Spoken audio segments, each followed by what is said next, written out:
ჯერ კიდევ ნაციონალური მოძრაობის ხელისუფლების დროს დაწყებული ინფრასტრუქტურული პროექტების დასრულება არის მთავარი ამოცანა მცხეთა-მთიანეთის რეგიონში ოპოზიციის მაჟორიტარობის კანდიდატისთვის. ცეზარ ჩოჩელმა აქტიური საარჩევნო კამპანია დაიწყო. მოსახლეობასთან არაერთ შეხვედრაზე მთავარი, რაზეც ხალხი კანდიდატთან საუბრობს, სწორედ შეჩერებული განვითარებაა.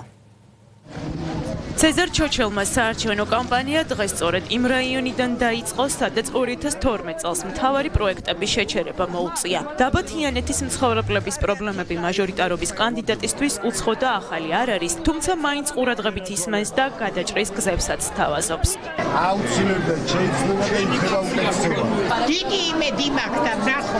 არის ისეთი ხალხიც რომ უჭერს ნამდვილად და მიხედავს. თიანეთში კარგად ახსოვთ, როდის აშენდა სამედიცინო ცენტრი. დაიწყო თითქმის გაუვალი და გაპარტახებული გზის გამოსწორება. იხსენებენ იმასაც, როგორ შეჩერდა ხელისუფლების შეცვლის შემდეგ ყველა პროექტი. ოცნების დროს აღარ გააგრძელეს, რა იყო 80 მეტრის გაკეთებას რა უნდა? სოფელს გვინდა ძალიან მიხედვა.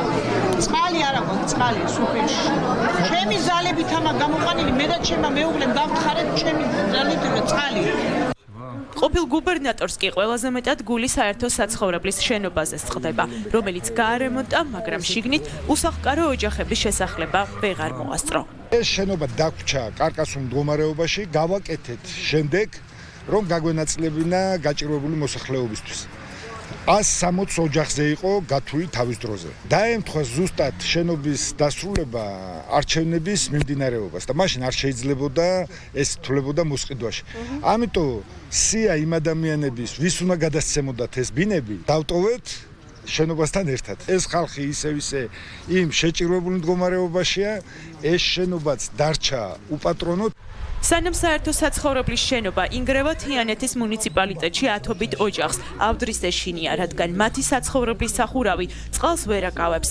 ადგილობრივი თვითმმართველობა კი მათთვის მომზადებულ შენობაში შესვლის ნებას მხოლოდ იმ შემთხვევაში აძლევთ, თუ საცხოვრებელს საკანალიზაციო სისტემას თავად დააერთებენ, რისი საშუალებაც მათ არ აქვთ.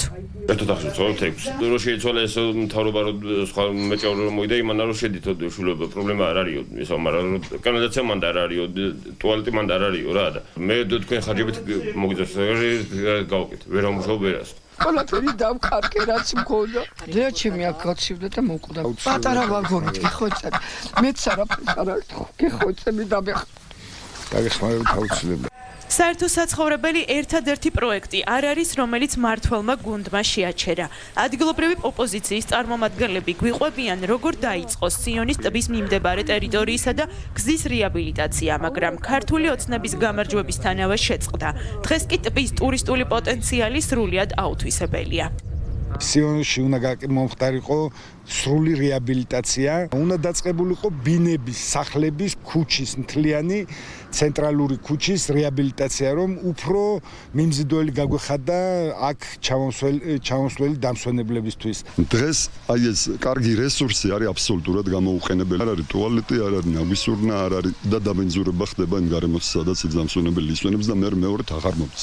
თიანეთის მუნიციპალიტეტში ახლა არჩევნების დასრულებას უცდიან, რათა ახალი ენერგიითა და ენთუზიაზმით განახდეს ის, რაც ფუნქციონირებისთვის მზად ჯერ კიდევ 8 წლის წინ იყო და ადამიანებს ცხოვრებისათვის აუცილებელი ელემენტარული პირობები შეექმნათ.